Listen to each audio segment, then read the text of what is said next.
Aujourd'hui, nous allons par aujourd'hui, nous allons parler de la aujourd'hui, nous allons parler de la Sardaigne. On va parler de Aujourd'hui, on part à la découverte de la Sardaigne, l'une des îles. Aujourd'hui, on va parler de la Sardaigne. Aujourd'hui, on va partir à la découverte de la Sardaigne, mais pas seulement en tant que région italienne pour les vacances, mais surtout pour vous aider à construire un projet immobilier en Italie et comprendre si cette région peut être éventuellement l'un de vos meilleurs choix. Et comprendre si cette région est l'un des meilleurs choix. Et comprendre si cette région est vraiment le choix. Et comprendre si cette région pourrait être celle qu'il vous faut. Et comprendre si cette région pourrait être la région idéale pour investir dans votre projet. Et comprendre si cette région pourrait être votre région. Et comprendre si cette région. Et comprendre si cette région. Et comprendre si cette région pourrait être l'endroit idéal pour votre projet en Italie. Donc tout d'abord, on va découvrir un petit peu, disons, cette région. Donc tout d'abord, il y aura une partie découverte. Du coup, on aura une partie plus de découverte de la région, disons, de son histoire. Donc il y aura effectivement une partie, disons, de base, découverte, et une deuxième partie. Et donc on va explorer la partie. Et donc on commence déjà par les découvertes de cette région, puis on va approfondir la partie immobilière. Donc, comme vous voyez, la Sardaigne est l'une des régions qui offre, disons, un cadre de vie idyllique. Donc, généralement, ces paysages semblent des cartes de vraies cartes postales. Et donc,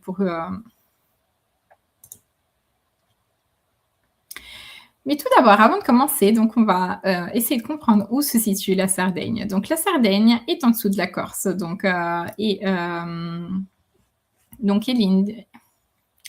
Sardaigne est l'une des îles italiennes. Elle se situe juste en dessous de la Corse et donc est généralement caractérisée par des plages de sable blanc, des criques et des falaises. Donc disons un paysage un petit peu sauvage. Les régions les plus proches sont le Lazio, la Toscane et la Campanie, donc qui sont joignables, que l'on peut rejoindre facilement par mer ou par avion. Et disons les villes à connaître sont surtout donc Cagliari, Sassari, Alghero et Olbia, donc parmi lesquelles 3 sur 4 ont déjà un aéroport. Donc cela déjà vous fait comprendre pourquoi c'est des... Donc 3 sur 4 d'ailleurs ont un aéroport. Donc cela vous permet un petit peu... Donc 3 sur 4 ont un aéroport et c'est ce qui les rend, disons... et c'est pour cela que ce sont des villes très importantes pour l'île. Disons que c'est une île très, très étendue, donc il y a pas mal de paysages ruraux, donc la voiture est vraiment indispensable en dehors des centres-villes parce qu'effectivement, généralement, c'est un endroit où il y a peu de réseaux et les étendues sont... Et il y a vraiment... Et donc, la Sardaigne est vraiment un territoire très, très étendu. Donc, en dehors des centres-villes, il est conseillé d'avoir une voiture parce que sinon, il est très, très difficile de se déplacer.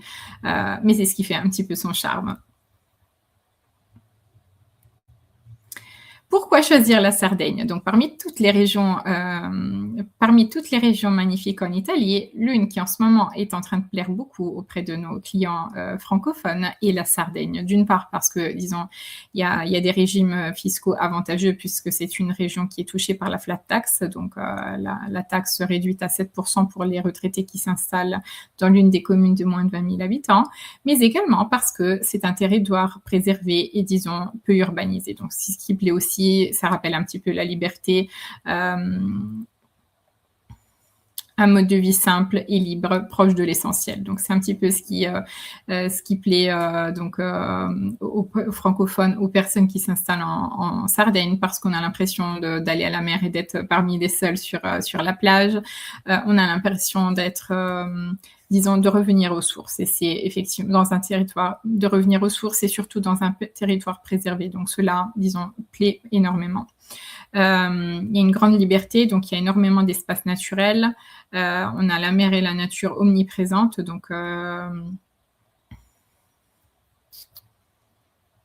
Donc là, par exemple, on voit flamant rose, mais dans le sud de la Sardaigne et dans plusieurs endroits, en réalité, il y a possibilité de voir de près les flamants roses, par exemple, mais également énormément, disons, de nature. Ad Alghero, à l'Asinara, par exemple, au nord disons, de l'île du côté de Sassari. Donc, il y a l'île de l'Asinara qui est un territoire préservé habité simplement par des ânes, avec, disons, un centre de sauvetage pour les tortues marines. Donc, il est aussi possible de voir les tortues qui sont en soins au sein du centre. Donc, c'est vraiment un territoire magnifique. Vous voyez des poissons extraordinaires. Vous pouvez faire du snorkeling. Donc, des immersions. Donc, c'est vraiment un territoire qui plaît beaucoup. Et moi, je vous le dis tout le temps, c'est l'une de mes régions préférées.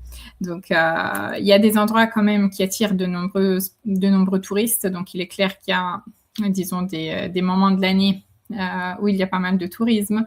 Cependant, enlever, donc, mis à part juillet-août, où il y a un petit peu plus de monde, ça reste quand même très, très agréable et accessible.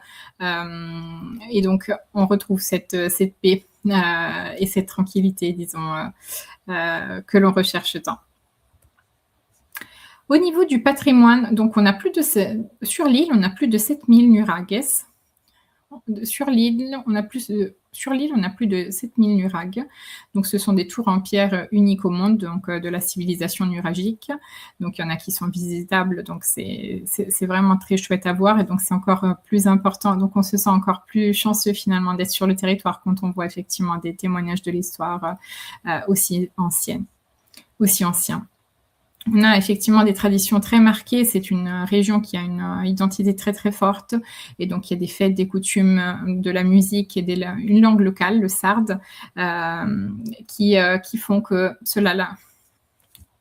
qui la rendent encore plus extraordinaire. Sur l'île, donc parmi disons, l'artisanat le plus reconnu, donc la Sardaigne est également connue pour le tissage, la céramique, le travail au bois et les couteaux sardes. Donc, il y a une forte culture pastorale et agricole, généralement, donc façonnée par la résilience et l'autonomie. Donc, c'est vrai que parfois on me dit c'est un petit peu comme la Corse. Donc, la Sardaigne, c'est un petit peu comme la Corse, effectivement. Donc, c'est une identité à elle seule, disons, et ils ont été habitués finalement à être autonomes. Donc, les règles qui finalement fonctionnent bien dans le reste de l'Italie fonctionnent, disons, sur l'île, fonctionnent différemment. C'est d'ailleurs une des régions autonomes, on va dire, donc reconnue comme autonome. Région italienne à caractère spécial, donc autonome, qui ont donc des règles à part.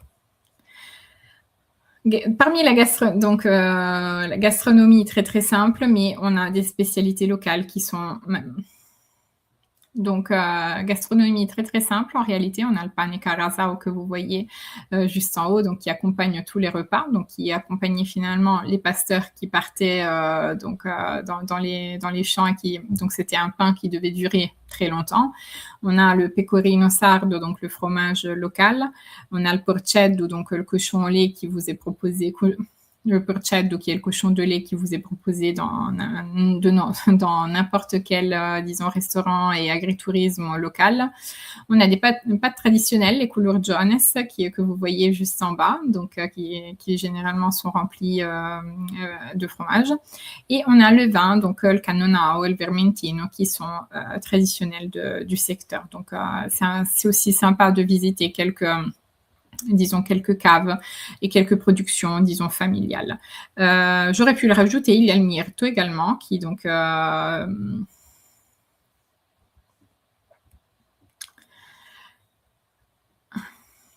Alors, l'un des avantages de la Sardaigne, c'est effectivement les étés très longs, donc secs et très ensoleillés, ce qui rend vraiment très agréable la température. Donc, il y a une chaleur marquée juillet-août, mais disons, comme je dis souvent par rapport au reste de l'Italie, étant donné qu'il y a la mer, c'est beaucoup plus supportable. On a des hivers doux, donc on descend rarement en dessous de 5-7 degrés, donc très très agréable. Par contre, Par contre, il y a des moments où il y a un petit peu plus de vent et par contre, généralement, on compte peu de pluie. Donc, très, très agréable en général. Donc, un climat, disons, très généreux. On va passer maintenant à la partie immobilière. Donc, où est-ce qu'on va acheter? Où est-ce qu'il fait bon d'acheter? Où est-ce que l'on peut acheter en Sardaigne? Donc, disons que la Sardaigne est divisée en plusieurs endroits. Donc, on a la partie un petit peu plus, disons, autour de Olbia, donc Costa Smeralda en général, autour de Olbia, donc la Costa Smeralda en général. Donc on a la partie autour de Olbia, donc sur la Costa Smeralda en général, donc c'est plutôt des résidences secondaires, de luxe, disons investissement saisonnier. Sur la partie, disons, de l'autre côté, donc Alghero, nord en général, c'est caractérisé, disons, par des villes à taille humaine. On a soit des appartements dans des centres-villes, même dans des centres historiques, ou alors, disons, des appartements en bord de mer, donc assez classique de ce côté-là.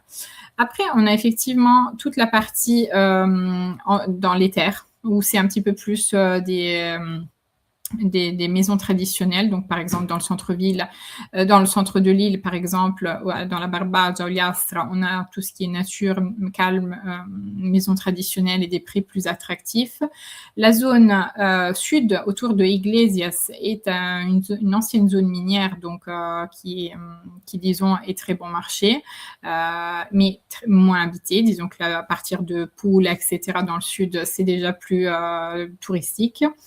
Et on a effectivement donc Cagliari, généralement donc autour de Cagliari, comme on a les universités, disons plus d'entreprises qui s'installent à Cagliari, donc c'est plus, disons, c'est plus intéressant pour les personnes qui souhaitent avoir plus de services, qui veulent s'installer de façon stable, avoir effectivement une ville où il y a de l'emploi, mais également, disons, des services actifs. Donc voilà, c'est un petit peu plus. Après, de l'autre côté de Cagliari, on a effectivement après Villa Siemus, etc., qui sont aussi très renommés et qui, disons, sont très touristiques. Mais voilà, disons, ça se couple un petit peu comme ça. Donc, l'île se découpe un petit peu comme ça. À l'intérieur, c'est vraiment la partie la plus sauvage. Vous avez d'ailleurs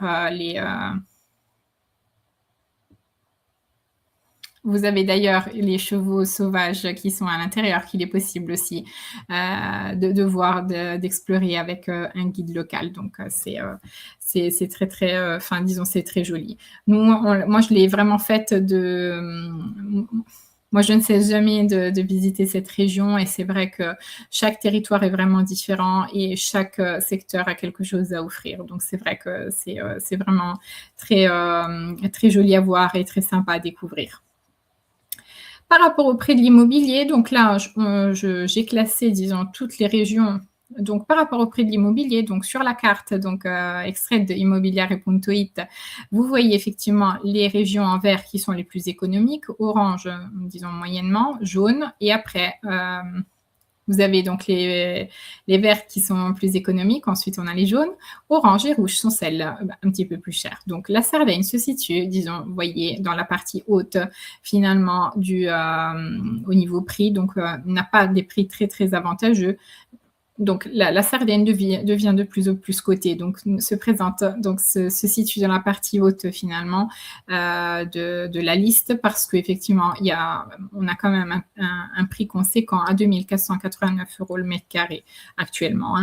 Cela dit, malgré tous ces prix, il y a quand même toujours de bonnes affaires à faire, c'est-à-dire que donc malgré, disons, ça, c'est des prix finalement indicatifs. Par contre, dans chaque secteur, il est possible de trouver de bonnes affaires et, disons, de bons immeubles à acheter. Donc, il est clair que c'est juste pour vous situer finalement. Donc, cette information est plutôt pour vous aider à situer, disons, le marché immobilier, se rendre compte aussi que chaque secteur est différent, a un prix différent, et plus prisé certains sont plus prisés que d'autres. Et donc, cela va se répercuter et va expliquer aussi certaines différences de prix. Donc la Sardaigne ne cesse de, disons, Donc la Sardaigne ne cesse d'augmenter, donc comme on voit ici dans la présentation. Donc par rapport à l'année dernière, on a pris 4,67% par rapport à janvier 2025, ce qui est énorme. Pareil, donc on est un petit peu plus stable. On a baissé aussi au prix disons de la location, on est à moins 5%. Et la partie la plus, disons, prisée, c'est celle, donc la province de Sassari, comme vous voyez en rouge. Donc c'est celle finalement, bon, on a 2 aéroports. C'est vrai que c'est la partie haute, généralement aussi, c'est celle qui... donc on est dans la partie haute. Et voilà, donc c'est disons, c'est l'un des secteurs les plus prisés, donc pour vous aider à situer. Après, on a l'autre partie autour de Cagliari qui finalement, donc, mais on a donc parmi les plus prisés, donc on a Sassari qui est la partie la plus, donc la province la plus appréciée, avec le prix le plus haut. Et puis ensuite, on a Cagliari en bas, donc en orange, donc qui est aussi très très apprécié. En Sardaigne, il y a la Sardaigne participe à l'initiative des maisons à 1 euro. Donc, ce qui est important de savoir, par contre, j'ai fait une vidéo à ce sujet, donc le prix final des maisons à 1 euro n'est pas 1 euro. Donc, attention à cette particularité-là, parce que forcément, c'est des maisons qui doivent être rénovées et qui, à la fin de la fin, reviennent à environ 50-100 000 euros. Donc, à voir effectivement, parce qu'il y a quand même des contraintes, donc de rénovation, des cautions à déposer, des plans de rénovation qui doivent être approuvés. Et ce n'est pas parce qu'on veut acheter, disons, une maison à 1 euro qu'elle nous est attribuée. Il y a généralement une commission qui attribue les maisons. Généralement, il y a beaucoup plus de demandes que d'offres.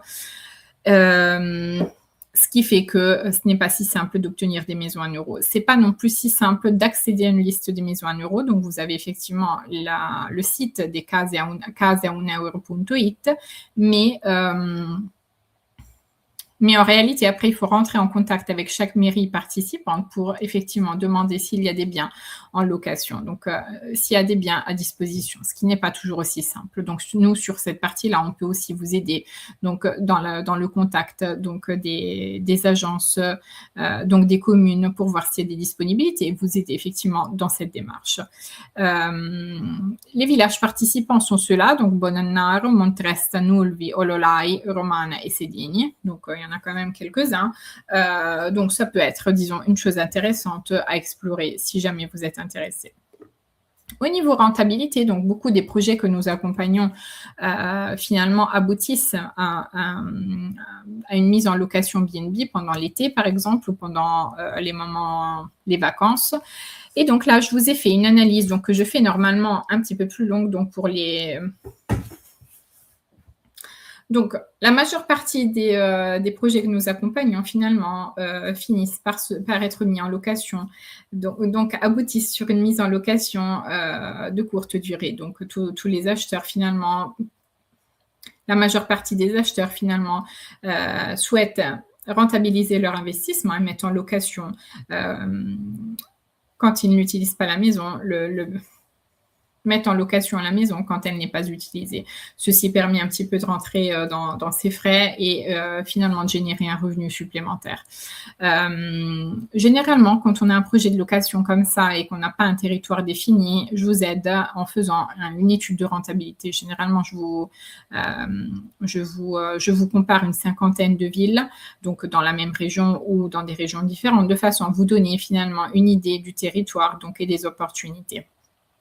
Généralement, il y a aussi une carte qui vous permet de visualiser rapidement où sont les endroits les plus stratégiques pour la mise en location. Ces données sont mises à jour, donc sont extraites du logiciel RDNA et sont finalement mises à jour tous les mois, donc en fonction de la nouvelle saison, donc par rapport à l'année précédente. Donc, les données changent d'une année à l'autre, mais même d'un mois à l'autre. Et donc, je vous fais le fait de faire une étude personnalisée permet effectivement d'avoir des données mises à jour en temps réel.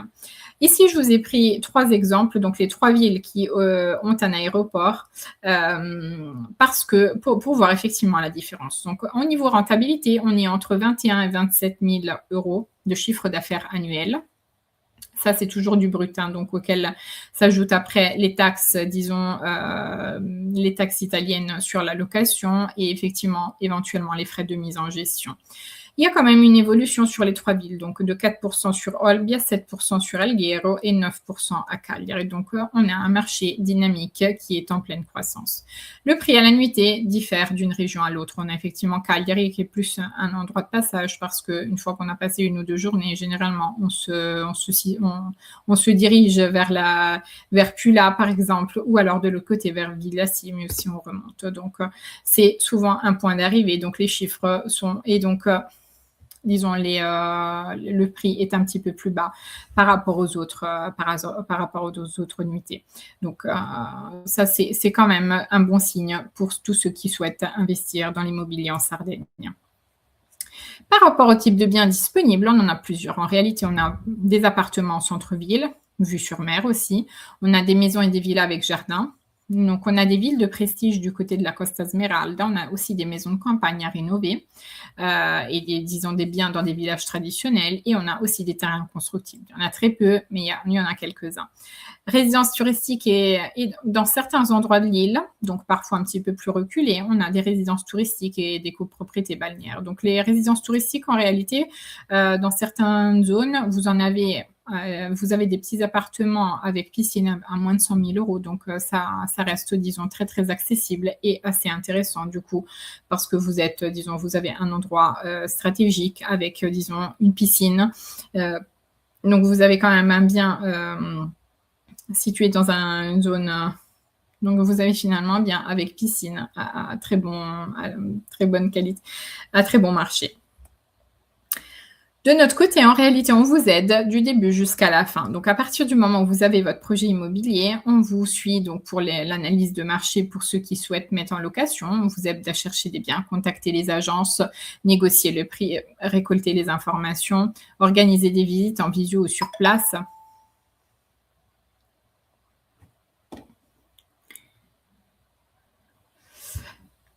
Pour collecter les informations, organiser des visites en visio ou sur place. Pendant, disons, toute la transaction, à partir du moment où on a repéré le bien, on a effectivement la visite et l'accompagnement sur place. On a la négociation du prix qui est faite par nos équipes, la coordination des différents professionnels, vérification juridique avec un avocat spécialisé.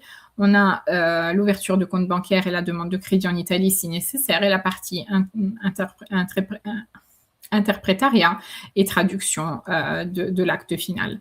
Après l'achat, en réalité, on a toutes les démarches qui se font à la fin. Donc, on a toutes les démarches post-achat, comme on dit. Donc, on a l'ouverture des compteurs, la mise en place de l'assurance habitation, la demande de résidence pour ceux qui le souhaitent, ou en tout cas l'inscription en mairie, l'analyse de la fiscalité internationale et, disons, toute la partie bonus aussi pour voir si effectivement vous avez droit à certains bonus. Donc, en réalité, à partir du moment où vous avez un projet, généralement, on organise un premier entretien gratuit et effectivement, voilà le meilleur accompagnement avec un package personnalisé sur la base de vos besoins effectifs. Sur la base de vos besoins effectifs.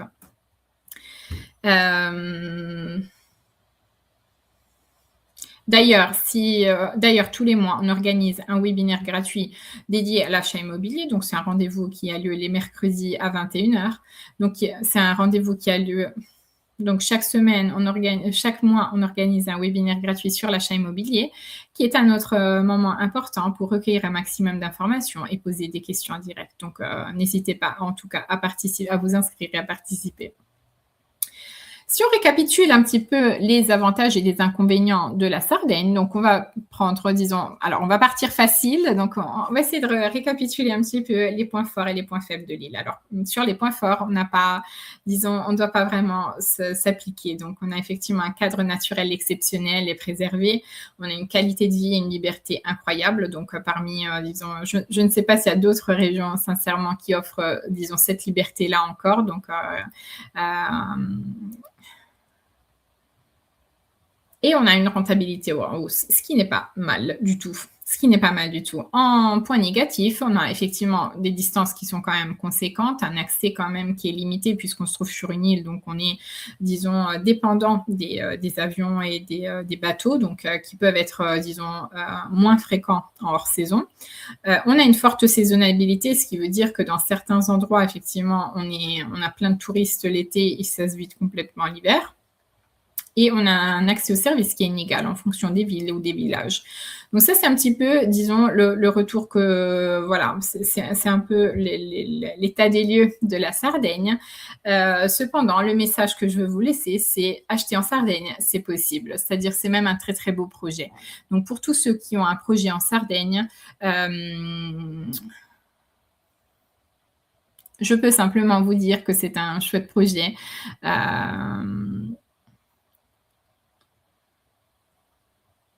Donc pour tous ceux qui ont un projet en Sardaigne, sachez qu'avec un bon accompagnement, c'est possible. Donc le but, c'est effectivement qu'on vous aide pas à pas et que, disons, pour avoir une expérience d'achat la plus fluide possible. Et voilà un petit peu ce que je voulais vous dire sur la Sardaigne. En tout cas, il y aura d'autres vidéos aussi sur ce thème pour parler effectivement de la rentabilité et aussi voir quelques offres, disons, immobilières pour voir un petit peu quel type d'annonce on peut trouver et quel type de bien on peut avoir sur place. Et moi, je vous retrouve à la prochaine vidéo. À bientôt.